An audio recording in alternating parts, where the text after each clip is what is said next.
Good morning. तो आज हम लोग बात करने वाले हैं safe child birth checklist part 2।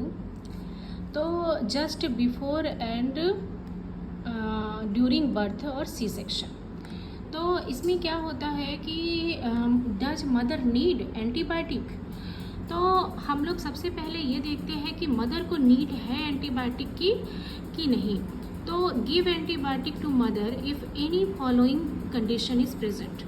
Mother temperature more than 38 and foul smelling vaginal discharge, rupture of membrane more than 18 hours with labor and labor more than 24 hours, obstructed labor now and cesarean taken. तो antibiotic देने से पहले हमें ये check points को review करना होता है कि इनमें से कोई सिम्टम्स मदर को है कि नहीं, या कोई प्रोसीजर ऐसा होने वाला है कि नहीं, ज़रूरत है कि नहीं। तभी हम मदर को क्या करते हैं, एंटीबायोटिक देते हैं, वरना अननेसेसरी मेडिकेशन हमें ये करने से सिर्फ चाइल्ड बर्थ चेकलिस्ट प्रिवेंट करता है। फिर उसके बाद है इंजेक्शन मैग्नीशियम सल्फेट। तो इसमें फिर से हम रिव्यू करते हैं कि मदर को मैग्नीशियम सल्फेट की ज़रूरत, जैसा कि हम लोग फर्स्ट पार्ट में भी देख चुके हैं कि मैग्नीशियम सल्फेट हम डोज कब देते हैं, तो ज़रूरत है कि नहीं हम रिव्यू करेंगे। फिर उसके बाद हम मैग्नीशियम सल्फेट मदर को देंगे। फिर उसके बाद है कि ये skilled assistant identified and ready to help at the birth if needed.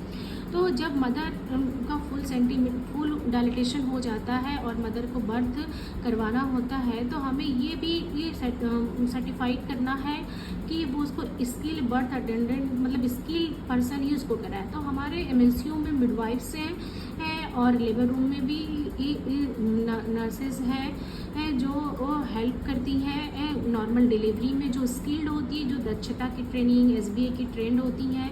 और चूँकि हमारा एमएलसीयू ऑलरेडी खुल चुका है, वो हाईली ट्रेंड है नॉर्मल डिलीवरी के लिए। And confirm essential supply at the bed and labour room. Mother को जब हम लेबर रूम का वो करते हैं तो पहले सप्लाईज पे ध्यान देते हैं। मदर के पास डिलीवरी के लिए क्या क्या होना चाहिए, ग्लव्स होना चाहिए, सोप एंड क्लीन वाटर होना चाहिए, ऑक्सीटोसिन 10 इंटरनेशनल यूनिट सिरिंज में होना चाहिए, पैड्स फॉर मदर। तो confirm the single baby, rule out multiple baby, give injection oxytocin 10 unit with in 1 minute. तो हम AMTSL करते हैं जिसमें कि हमको 1 मिनट के अंदर active management of 3rd stage oxytocin देना होता है। Do control contraction, deliver the placenta, massage uterus after placenta is deliver, check for the completeness cartilage और मेम्ब्रेन। तो बर्थ होने के बाद हम चेक करते हैं कि ये मेम्ब्रेन और जो उसके लोब्स हैं वो सारे कंप्लीट हैं कि नहीं है। तो सेफ चाइल्ड बर्थ चेकलिस्ट जो होता है वो हमें सारे प्रोसीजर को एज ए SOP है, सारे प्रोसीजर को हम सही तरीके से कर रहे हैं कि नहीं, हमें एक गाइड भी प्रदान करता है। तो हम इसको यदि क्रॉस चेक कर लेंगे कुछ भी काम करने से पहले, तो हमसे मिस्टेक नहीं हो सकती है। For baby to clean dry warm towel and sterile scissor और for cord cutting and mucus extracted cord ligature and bags and mask. Dry the baby and wrap, keep warm, give vitamin K and breastfeeding. Start breastfeeding. If not breastfeeding, clear airway and stimulate. If still not breathing, cut the cord, ventilation and bag and mask and call for help.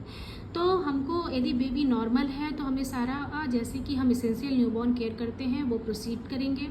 यदि baby breathing में difficulty है, उसको extra efforts की, extra help की ज़रूरत पड़ती है, तो हम तुरंत कॉर्ड क्लैम्प करेंगे, कट करेंगे और बैग और मास्क वेंटिलेशन स्टार्ट करेंगे और पीडियाट्रिशियन को इन्फॉर्म करेंगे कि बेबी को आपकी ज़रूरत है।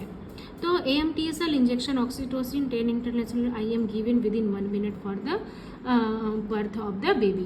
तो हमको वेरीफाई करना है कि जो हम लोगों ने ऑक्सीटोसिन दिया है वो विद इन 1 मिनट था कि नहीं। और उसके बाद breast feeding initiated half an hour birth of the baby. और बर्थ जो ब्रेस्ट फीडिंग है वो भी आधे घंटे के अंदर ही हमें इनिशिएट करना।